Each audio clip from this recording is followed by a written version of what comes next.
Julian Hartman strode into his Manhattan penthouse, a glass of single malt in hand, and the weight of another victorious day at his billion-dollar tech empire on his shoulders.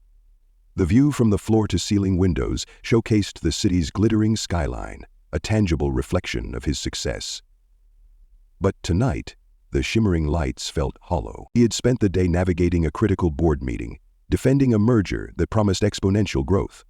His opponents, led by his co-founder and childhood best friend Daniel, had voiced concerns, veiled accusations that Julian dismissed as envy disguised as caution. "When you're at the top, the air gets thin," Julian often reminded himself. But tonight, that mantra did little to dispel the unease that had begun to creep into his meticulously curated world. His wife Eliza had texted earlier, apologizing for missing dinner.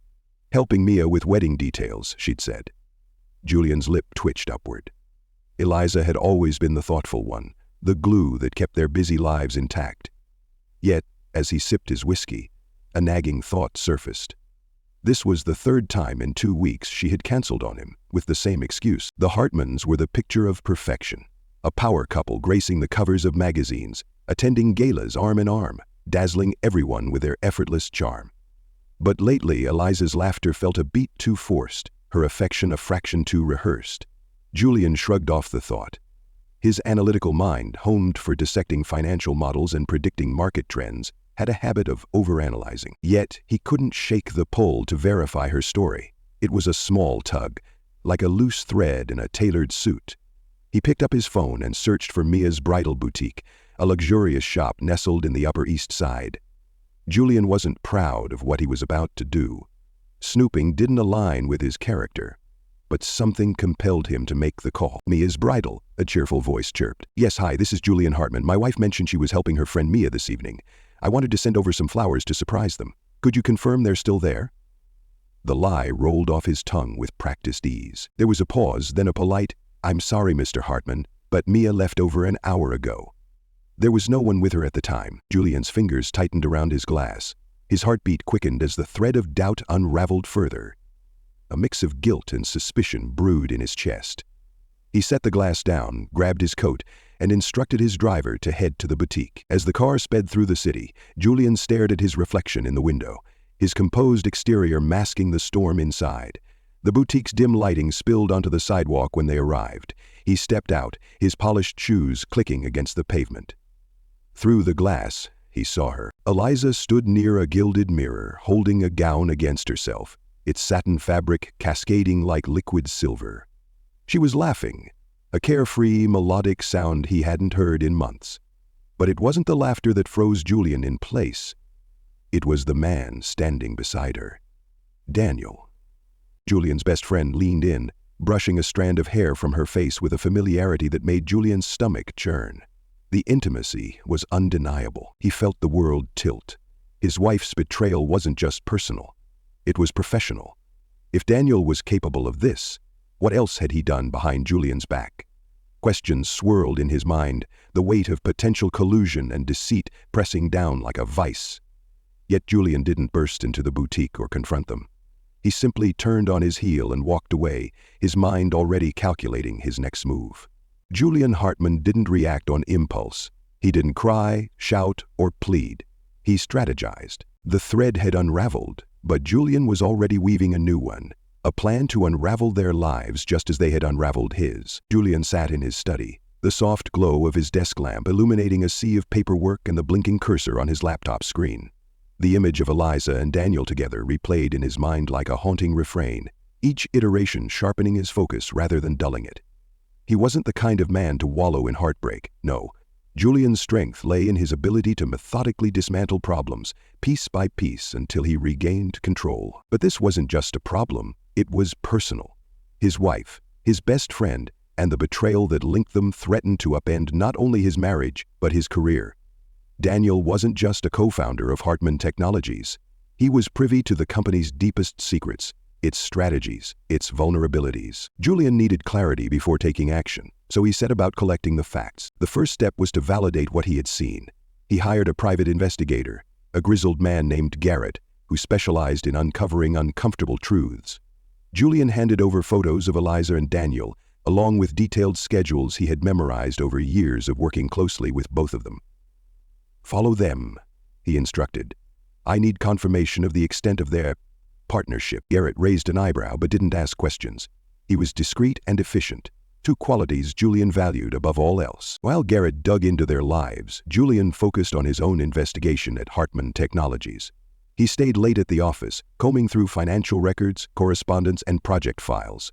Daniel had always been meticulous in his dealings, but Julian had built his empire on finding patterns where others saw noise.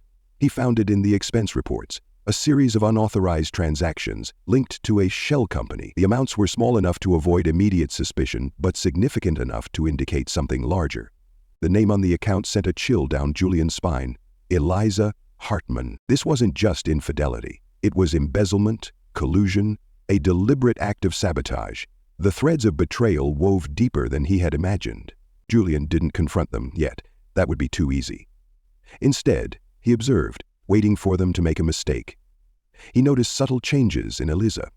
Her guarded phone calls, her sudden interest in running errands, the way she stiffened when he mentioned Daniel. Even her apologies for her absences felt rehearsed, devoid of the warmth they once held. At home, their conversations became strained. Julian feigned ignorance, masking his growing anger behind a facade of indifference. Eliza seemed relieved by his lack of questioning, but Julian wasn't fooled. Her detachment was palpable, and every small lie she told became another crack in the foundation of their life together. The tipping point came at a corporate gala, a glittering event filled with New York's elite, where appearances were everything. Julian and Eliza arrived together, as they always did, a perfect picture of a power couple. But the moment they stepped into the ballroom, she gravitated toward Daniel. Julian watched from across the room as they exchanged furtive glances and whispered in hushed tones. He noted how Daniel's hand lingered a beat too long on her arm, how she laughed a little too loudly at his jokes. To the untrained eye, it could have been harmless camaraderie. To Julian, it was confirmation. The room buzzed with chatter and the clinking of champagne glasses, but Julian's focus never wavered. He circulated the room, playing the part of the charming host, all the while observing their every move. His mind was already drafting a plan, calculating risks, weighing outcomes. Later that evening, when Eliza excused herself to freshen up, Julian followed. He wasn't sure what he would find, but his instincts told him it was time to act. He caught sight of her as she slipped out a side door into a dimly lit hallway. Daniel was already there, waiting. Julian stayed in the shadows, his heart pounding as he watched them. They spoke in hushed tones, their voices too low to catch. But then, Daniel handed her an envelope, and Julian's stomach sank. The exchange was quick, but the weight of its implications was crushing. The next morning, Garrett's report landed on Julian's desk. The private investigator hadn't disappointed. The dossier contained photos, financial records, and detailed timelines that painted a damning picture. Eliza and Daniel had been siphoning money from the company for months, funneling it into an offshore account.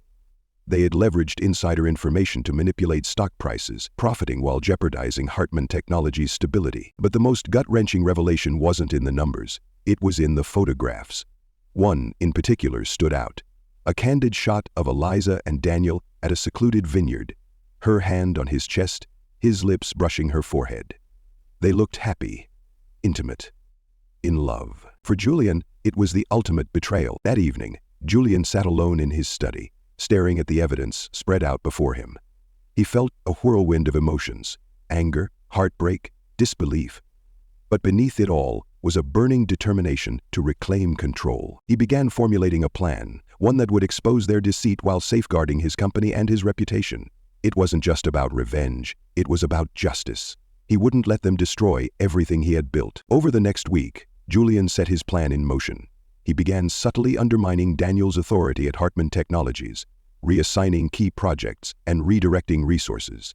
He enlisted the help of trusted allies within the company, people who had always been loyal to him. Together, they pieced together the full extent of Daniel and Eliza's scheme. At home, Julian played the role of the oblivious husband, his interactions with Eliza tinged with feigned affection. He wanted her to believe she was still in control, that her lies were working. It was a delicate balance, pretending not to know, while preparing to dismantle her world. The final piece of the puzzle came together during a board meeting. Julian presented his findings, carefully curated evidence that highlighted the financial discrepancies without immediately implicating Eliza. He knew the board would demand answers, and he was ready to deliver them. Daniel's reaction was predictable. He denied everything, his voice rising in indignation as he accused Julian of fabricating evidence. But Julian remained calm, his icy demeanor a stark contrast to Daniel's panic. "I'm not fabricating anything," Julian said, his voice steady. "And if you doubt me, perhaps we should bring in external auditors, or better yet, law enforcement." The room fell silent. Daniel's face drained of color, and Julian knew he had won the first battle.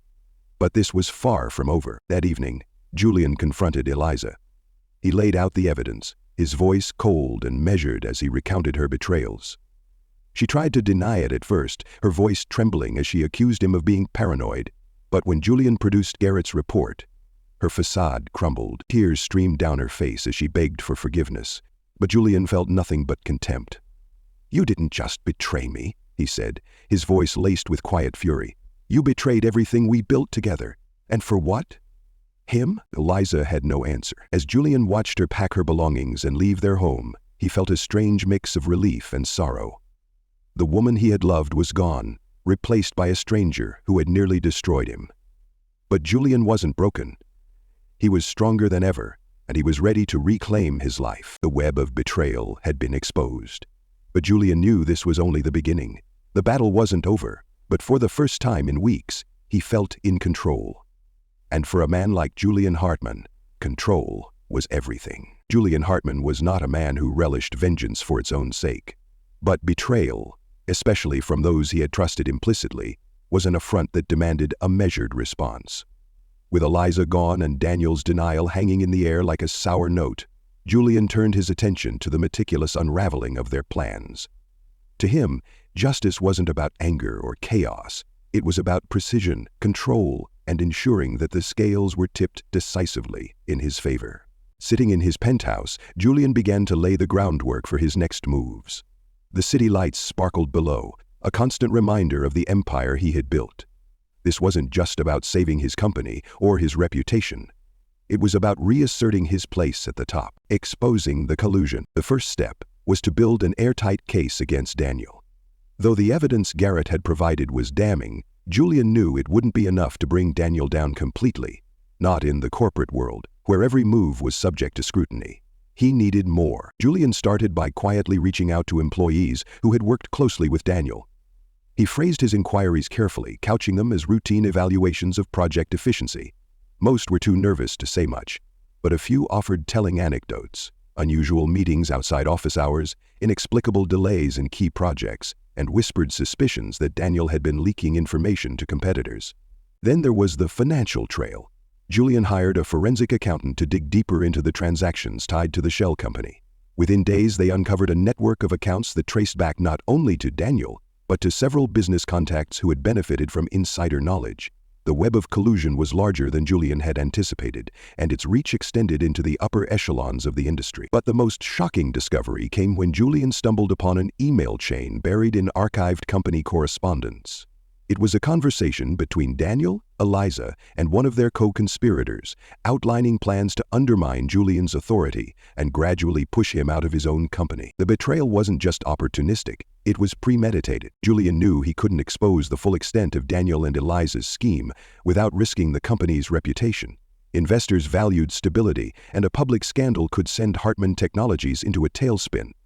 So, Julian devised a plan to isolate Daniel without drawing undue attention. At the next board meeting, Julian presented his findings with the precision of a seasoned litigator. He outlined the financial discrepancies and the breaches of protocol, careful to frame them as systemic issues rather than personal attacks. "It's clear that certain practices have compromised the integrity of our operations," he said, his tone calm but firm. "We need to take immediate action to restore confidence." Sustained ability to commit because of disappointment. The board members exchanged uneasy glances. Daniel, seated at the far end of the table, attempted to mask his discomfort with bluster.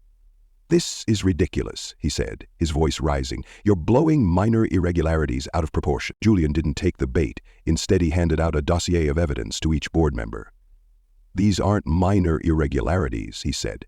They're systemic abuses that, if left unchecked, could jeopardize everything we've built. The room fell silent as the board members reviewed the documents. One by one, their expressions shifted from confusion to alarm. Daniel's protests grew weaker, his voice cracking under the weight of the evidence. By the end of the meeting, it was clear that Daniel's days at Hartman Technologies were numbered. The board voted unanimously to launch an internal investigation, and Daniel was placed on indefinite leave. Though it wasn't the dramatic downfall Julian had envisioned, it was a crucial step in dismantling Daniel's influence. A strain on his family and a ruin who was claimed to care. With Daniel temporarily sidelined, Julian turned his attention to Eliza. He hadn't seen her since the night she left, but her absence had done little to dull his anger. The memories of her betrayal played on a loop in his mind.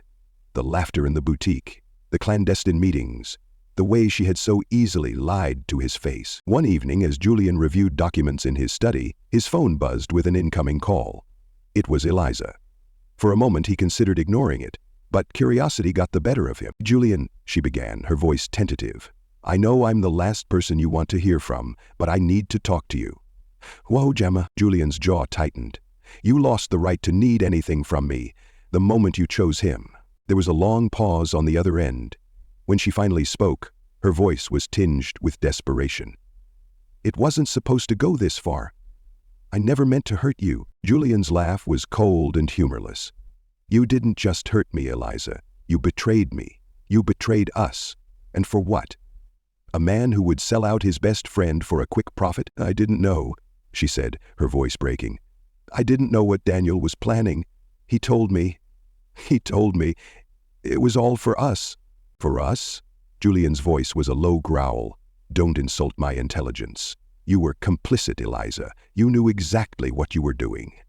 Eliza looked at him, searching for any sign of helplessness. The conversation ended with Julian hanging up, his hands shaking with a mixture of rage and sorrow. For all her apologies, Eliza had done nothing to earn his forgiveness, and Julian wasn't sure he had any left to give. As the days turned into weeks, Julian continued to tighten his grip on Hartman Technologies. He worked tirelessly to rebuild trust within the company, holding town hall meetings and implementing new oversight measures. His efforts didn't go unnoticed. Employees began to rally behind him, their loyalty reaffirmed by his transparency and determination. Meanwhile, Julian kept tabs on Daniel. Though officially on leave, Daniel hadn't gone quietly.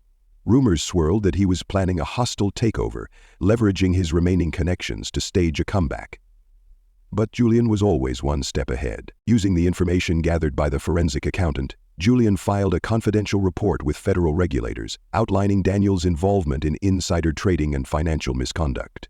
The investigation would take time, but Julian was patient. He knew that when the hammer finally came down, it would crush Daniel completely. Just as Julian began to feel a sense of control returning, Garrett uncovered a new piece of information that sent shockwaves through Julian's carefully constructed world.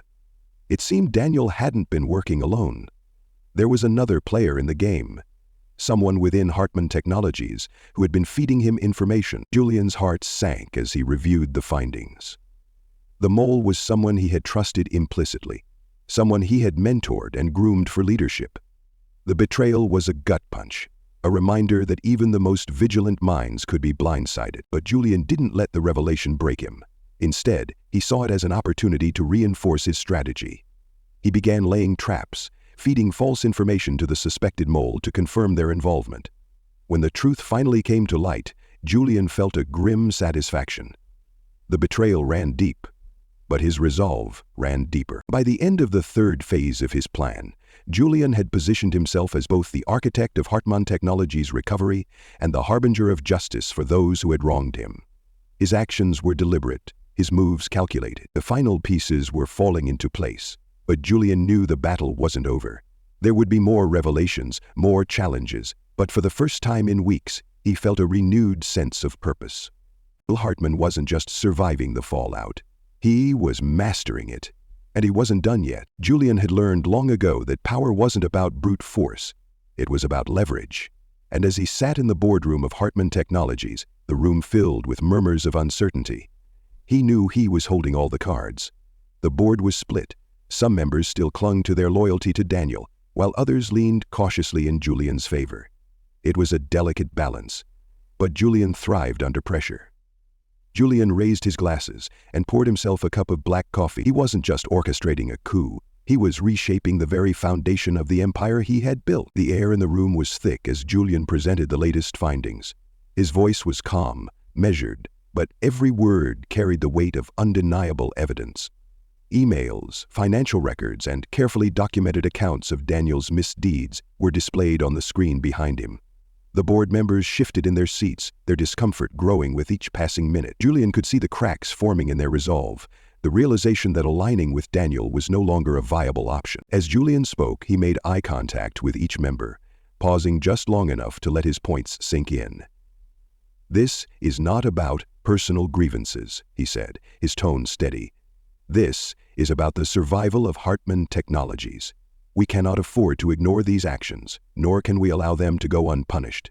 The integrity of this company and our collective future depends on decisive action." When he finished, the room fell silent.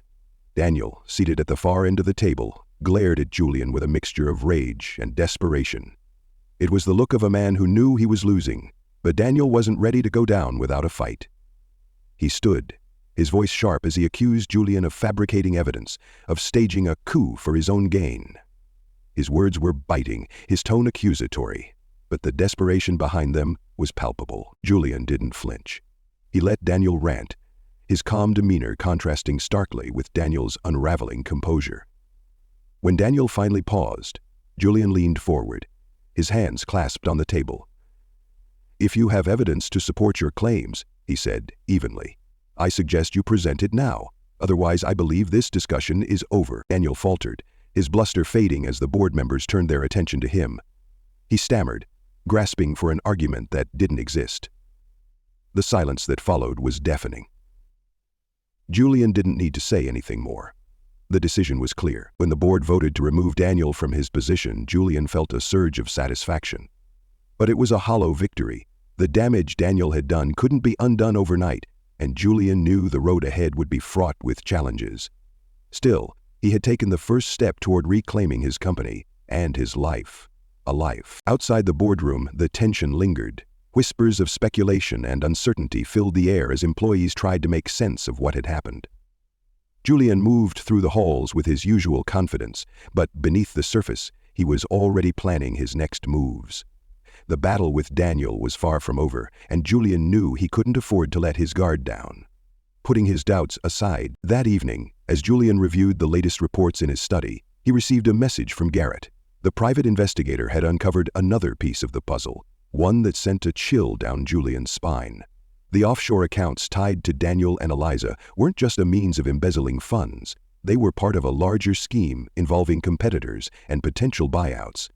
The implications were staggering. If the scheme had succeeded, Hartman Technologies would have been vulnerable to a hostile takeover, its assets stripped, and its reputation irreparably damaged. Julian's mind raced as he pieced together the implications.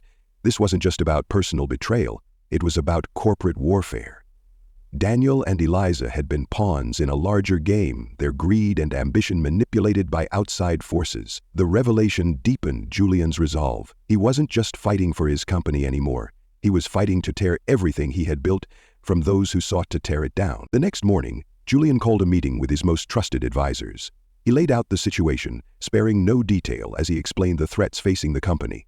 His team listened intently, their expressions a mix of concern and determination. Julian had always valued loyalty, and in this moment he was reminded of the strength of his core team. Together they began formulating a plan to counter the threats, addressing vulnerabilities and shoring up the company's defenses. As the days passed, Julian's efforts began to yield results. The investigation into Daniel's actions gained momentum, and regulators took notice. Meanwhile, Julian worked tirelessly to rebuild trust within the company. He held town hall meetings, addressed employee concerns, and implemented new measures to ensure transparency and accountability. His leadership was met with a mix of skepticism and admiration. But over time, the tide began to turn. Amidst the chaos, Julian found moments of clarity. Late at night, as the city slept and the quiet of his penthouse enveloped him, he allowed himself to reflect on everything that had happened. The pain of Eliza's betrayal lingered, but it no longer consumed him. He had come to terms with the fact that the woman he had loved was gone, replaced by someone he no longer recognized. The anger he felt toward Daniel had dulled, replaced by a sense of pity for a man who had squandered everything for the sake of greed. The smell. But Julian's introspection didn't weaken his resolve. If anything, it strengthened it. He was determined to emerge from this ordeal stronger than ever, to rebuild not just his company but his life. And as he looked out over the city, the lights stretching endlessly into the distance, he felt a renewed sense of purpose. The final confrontation with Daniel came unexpectedly. Julian had been working late, reviewing the latest financial projections, when he received a call from an anonymous number. The voice on the other end was familiar, its tone laced with bitterness. It was Daniel, and he wanted to meet. Julian agreed, more out of curiosity than anything else. They met in a quiet corner of a downtown bar, the atmosphere tense as they exchanged wary glances. Daniel looked haggard, his once polished appearance replaced by a disheveled desperation. Julian, by contrast, was composed, his expression giving nothing away. Daniel spoke first, his words tumbling out in a rush. He blamed Julian for his downfall, accusing him of betrayal and sabotage. He claimed he had been pushed into his actions, that he had no choice but to fight back. Julian listened in silence, his expression unreadable. When Daniel finally stopped, Julian leaned back in his chair, his gaze steady. "You made your choices, Daniel," he said, his voice calm but firm. "And now you're facing the consequences. Don't try to shift the blame onto me. You knew exactly what you were doing." Daniel's face twisted with anger, but he didn't argue. He knew the truth as well as Julian did. In that moment, Julian saw the man for what he truly was, a broken shell of the friend he had once trusted. As Julian left the bar, he felt a sense of closure. The battle wasn't over, but the tides had shifted. He had taken control of the narrative, reclaimed his position, and exposed the rot that had threatened to destroy everything he held dear. There was still work to be done, but Julian was ready. For the first time in months, he felt a glimmer of hope. The collapse had been devastating, but Julian Hartman was a man who thrived under pressure. And as he prepared to face the challenges ahead, he knew one thing for certain: he would rise again. Julian Hartman stood at the window of his penthouse, watching the sun rise over the city. The fiery glow reflected off the glass towers, a symbol of renewal and promise. In the months since his world had begun to unravel, he had confronted betrayal, uncovered deception, and fought to protect everything he had built. Now, as the dawn bathed the skyline in golden light, Julian felt the weight of the battle lifting. It wasn't over, but for the first time, he could see a path forward. The fallout from Daniel's removal had sent ripples through Hartman Technologies. Employees who had once worked under Daniel's influence began to align themselves with Julian's vision. The company's stock, which had dipped during the scandal, showed signs of recovery as investors regained confidence in Julian's leadership. But the rebuilding process was far from easy. Every step forward came with challenges, from renegotiating contracts with wary partners to addressing the morale of a workforce shaken by betrayal. Julian tackled each obstacle with the same precision that had made him a titan in the tech world. He personally met with key stakeholders, offering transparency and reassurance. Hartman Technologies is more than just a company, he told them. It's a legacy, and I'm committed to ensuring that legacy remains untarnished. His conviction was unwavering, and it resonated with those who had doubted him. Sandy Yanko, of course, started with the living and moved on to the afterlife. Slowly but surely, the pieces began to fall back into place. As Julian rebuilt his company, he also began to rebuild himself. For too long, he had allowed his identity to be tied solely to his success. The betrayals had forced him to confront uncomfortable truths, not just about those around him, but about himself. He had trusted too easily, delegated too much, and allowed his personal relationships to blind him to warning signs. But rather than dwell on these failures, Julian chose to learn from them. Therapy, something he had once dismissed as unnecessary, became a surprising source of clarity. In sessions that ranged from emotional to introspective, Julian unpacked the layers of anger and betrayal that had weighed on him. He began to understand how his relentless drive for success had left gaps in his life, gaps that Daniel and Eliza had exploited. "You can't control everything," his therapist told him during one particularly difficult session, "but you can control how you respond." That advice stuck with him, guiding his actions as he navigated the aftermath of the collapse. One evening, as Julian reviewed the latest quarterly reports, he received an unexpected message from Eliza. The words on the screen were brief but loaded with emotion. "I'm sorry for everything." He stared at the message for a long time, his emotions conflicted. Eliza's apology didn't erase the pain she had caused, but it was a step, a small, uncertain step, toward closure. The next day brought an opportunity that felt like a turning point. A prominent tech conference invited Julian to deliver the keynote address, a chance to showcase Hartman Technology's resilience and his vision for the future. As he stood on the stage, the spotlight illuminating his face, Julian felt a surge of determination. He spoke with passion and clarity, outlining innovative plans for the company's next chapter. The audience responded with thunderous applause, a testament to Julian's ability to inspire and lead, even in the darkest of times. But the most satisfying moment came not from the applause, but from a quiet conversation after the event. A young entrepreneur approached him, her eyes wide with admiration.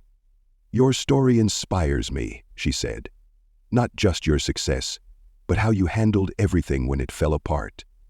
It's taught me that resilience is just as important as ambition." Julian thanked her, feeling a sense of pride that went beyond financial achievements.